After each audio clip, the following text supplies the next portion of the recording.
या अल्लाह, सुबह से एक फल भी नहीं बिका है और ईद भी आने वाली है। मैं अपने और अपने घर वालों को कपड़े कैसे बनवाऊंगा?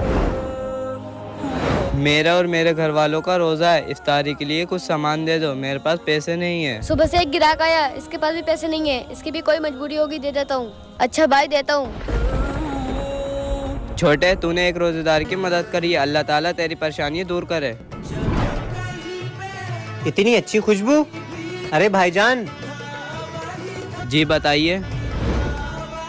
ये आपने तरबूज कहाँ से लिया? इसमें से तो बहुत ही अच्छी खुशबू आ रही है। सामने वो बच्चा फल बेच रहा है, उससे लिए है। अच्छा भाई, चलो मैं भी उसी से ले लेता हूँ।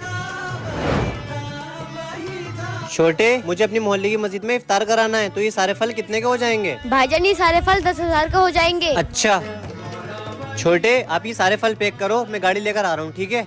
छोटे, तूने एक रोजेदार की मदद करी, अल्लाह ताला तेरी परेशानी दूर करे।